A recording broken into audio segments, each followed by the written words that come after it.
A minha trajetória para a ciência, ela foi muito tortuosa, ela não foi simples, não foi linear.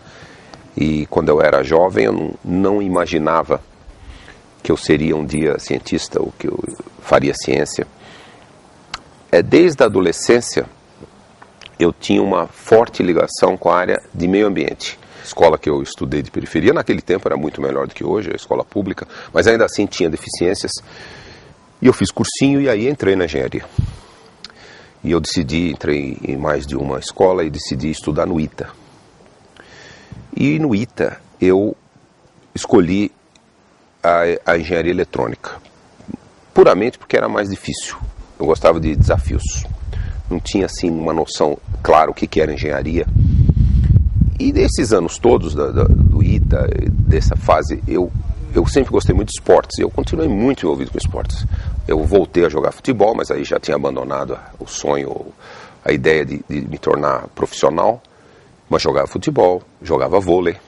E eu passei os 5 anos do ITA realmente me divertindo muito, fazendo muito esporte e estudando também. Estudava, mas um pouco imaturo para decidir o que eu queria.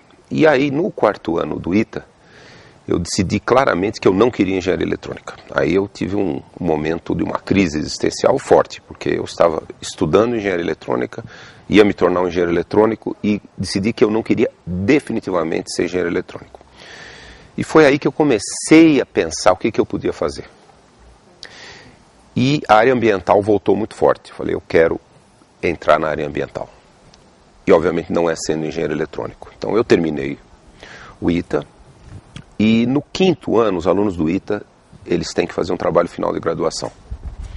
E eu já comecei a fazer um trabalho que não era mais eletrônica. Eu busquei um professor do ITA que me orientou o trabalho numa questão de poluição do ar. À época, 1974, a Petrobras estava construindo uma refinaria. E tem um episódio muito curioso dessa época que eu decidi fazer um estudo como seria a dispersão dos poluentes da Petrobras na cidade de São José dos Campos. E eu precisava saber exatamente onde seriam as chaminés da Petrobras. E naquela época era regime militar, final do período Médici, mudando para o Geisel, período terrível de repressão. E eu pedi informações da Petrobras, ninguém fornecia informação de nada, né? Apesar que era um aluno do ITA tentando fazer um trabalho, mas não recebia informação nenhuma de onde seriam as chaminés. Eu precisava saber, porque uma refinaria é tão grande que se a chaminé tem um deslocamento de 1 quilômetro, 1,5 km, a poluição vai ser muito diferente. Aí muito irresponsavelmente, eu e um amigo piloto do clube de São José dos Campos, de voo à vela, ele me levou no avião, monomotor, que carregava os planadores, tiramos a porta, aí ele inclinava o avião, e eu tinha uma máquina Nikon muito boa, eu coloquei um filme infravermelho, e aí eu tirava foto vertical de toda a refinaria, tirei, e aí já dava para ver claramente no desenho. Eu tinha livros de engenharia de petróleo, então eu sabia mais ou menos o que era uma refinaria, então eu pude ver claramente onde seriam as chaminés. Quando eu penso que nós fizemos isso naquela época, eu fico até imaginando quão irresponsáveis nós fomos. Porque podíamos ser presos, né? Naquela época, alguém voando uma refinaria podia ser subversivo. E era uma época muito grave de caça às bruxas, né? Naquela época, nos meus anos do ITA, vários alunos foram desligados por pretensa associação com movimentos esquerdistas. O filho do professor Goldenberg foi preso um pouco depois de eu terminar o ITA. Então era uma época muito dura, repressiva, e a gente, sem pensar, voa um avião em cima da construção da Petrobras. Então foi aí que eu comecei duas coisas. Primeiro, eu me dediquei desse trabalho à área ambiental. E segundo, eu comecei a ver que realmente eu queria fazer pesquisa. Eu gostava daquilo, aquilo me motivou demais. Terminei o ITA, me candidatei a um monte de empregos, porque eu precisava ganhar dinheiro, eu sustentava parte da minha família, meu pai tinha morrido muito tempo antes, e eu passei alguns concursos, fui selecionado para algumas coisas, tudo como engenheiro eletrônico, e não era aquilo que eu queria. Não era aquilo que eu queria e eu não fui. Eu não assumi nenhum emprego desse tipo e comecei a buscar um emprego na área ambiental. Desde dos tempos do ITA, que eu tive a oportunidade de pegar carona nos aviões da FAB, que o ITA é do Ministério, da época, Ministério da Aeronáutica. E aí eu conheci o Brasil inteiro naqueles anos. A Amazônia, o Nordeste, mais de uma vez. E eu já tinha, assim, quase que me apaixonado pela Amazônia como região, como ambiente, como natureza. E eu comecei a buscar um trabalho na Amazônia. Tive muita sorte, consegui, através de um amigo conhecia o professor Aristides Pacheco Leão, à época presidente da Academia Brasileira de Ciências, contou a minha história para o professor Pacheco Leão, e ele me apresentou ao professor Dion, que era o presidente do CNPq. E ele pegou o telefone na minha frente, mandou a secretária ligar para o diretor do INPA. Isso foi segundo semestre de 1975. E falou com o diretor do INPA e falou assim: você pode ir para Manaus amanhã? Foi uma surpresa para mim, eu estava no Rio de Janeiro, nem roupa eu tinha para ir. Eu falei, não vou. Aí, imediatamente, ele mandou a secretária emitir uma passagem aérea para mim, e na manhã seguinte eu estava embarcando para Manaus. O diretor do INPA era o nosso grande cientista, o professor Kerr, Varvik Stephen Kerr, o nosso grande geneticista.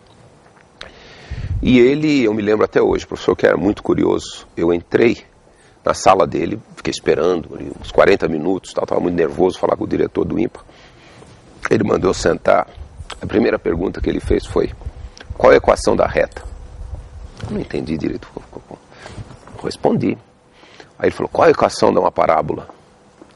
Aí eu respondi: qual é a equação de uma hipérbole? Respondi. Ele falou: tá bom, vou te contratar. Eu gosto de gente que sabe matemática. Mas ele me contratou como engenheiro. Eu não era pesquisador, não era nada. Então eu comecei a trabalhar no INPA, como assistente de pesquisa, vamos dizer assim, como engenheiro, ajudando a desenvolver projetos, me envolvi no laboratório de química, na instrumentação. E aí aconteceu mais um lance fortuito de sorte, que foi uma expedição científica liderada por um professor do Instituto de Tecnologia de Massachusetts, o MIT, estava passando por Manaus. Comecinho de 1976. Bom, o INPA estava dando apoio para essa expedição científica. Eles estavam no Rio Amazonas, coletando água do Rio Amazonas e estudando a química, a geoquímica das águas do Rio Amazonas. Eles foram até Iquitos, no Peru. E o INPA estava dando apoio. E o Dr. Kerr, acho que porque eu era menos ocupado, ou menos, não estava em algum projeto diretamente, ele falou para que eu apoiasse essa equipe. E o professor John Edmond achou que eu fosse um funcionário administrativo do INPA, que falasse um pouquinho de inglês. Aí quando ele descobriu que eu era um engenheiro eletrônico, e ele propôs ao Dr. Kerr que eu fosse lá no laboratório dele aprender a mexer com alguns equipamentos de laboratório de química de águas, e depois trouxesse essa capacitação de volta para o INPA. O INPA tinha vários equipamentos ainda em caixa por falta de técnicos. E eu acabei indo. Então, comecinho de 76, eu passei 2 meses no laboratório do professor John Edmond, no MIT. E lá eu conheci um doutorando do professor Edmond, Robert Stallard, foi ele que me orientou, que me deu o curso, que me ensinou como mexer com aquele equipamento. E eu falei para ele que eu tinha vontade de estudar ambiente, atmosfera, eu gostava da parte de clima. E ele, então, me apresentou, por sorte minha, esse laboratório era no 14º andar de um prédio, e no 15º andar começava o departamento de meteorologia. E ele me levou e me apresentou para um professor que sugeriu. Já tinham passado alguns brasileiros ali, eles gostavam de brasileiros, eram bons alunos. Sugeriu conversar com o chefe do departamento de meteorologia. Eu fui conversar com um famoso pesquisador cientista, falecido já há muitos anos, professor Charney. O professor Charney foi o cientista que descobriu o mecanismo de funcionamento das frentes frias. O que fazia as frentes frias se moverem na atmosfera. Muito famoso, descobriu isso no começo dos anos 50. E ele gostou muito de mim, ele conversou comigo, me entrevistou e falou: nós queremos você aqui, vem fazer doutorado conosco. Então, eu já estava com essa ideia do doutorado na cabeça, eu já tinha me candidatado a um doutorado na Universidade de Berkeley, na Universidade de Wisconsin e depois me candidatei ao doutorado no MIT. Eu fui aceito nas 3 e aí escolhi o MIT. Nas outras 2 eram mais áreas ambientais. Então esse é o começo da transição de eu sair da engenharia eletrônica e decidi que eu precisava aprender alguma área próxima de meio ambiente para me tornar pesquisador. Mas é lógico, fazer o doutorado significou para mim um comprometimento com uma carreira. Eu não fiz o doutorado para me tornar mais viável no mercado de trabalho ou só pensando em me tornar professor. Eu realmente queria me tornar pesquisador, queria virar cientista. E aí, lógico, foi um período muito difícil, porque eu não sabia nada de meteorologia ou de atmosfera. Minha formação era em eletrônica, engenharia eletrônica. Por sorte, o ITA dá uma formação muito boa nos 2 primeiros anos do curso geral, física, química, matemática.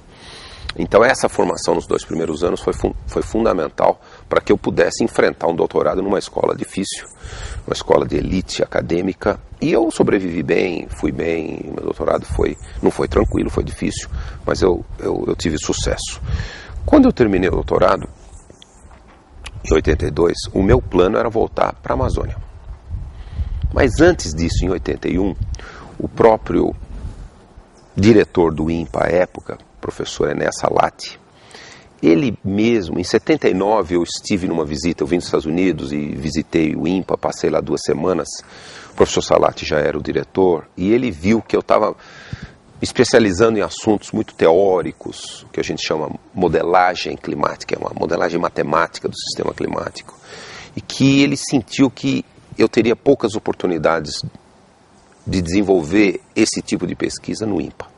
E ele mesmo já havia conversado com o diretor do INPE, o Instituto Nacional de Pesquisas Espaciais, à época, isso em 81, eu ainda era aluno, o professor Salati também gostava muito de mim.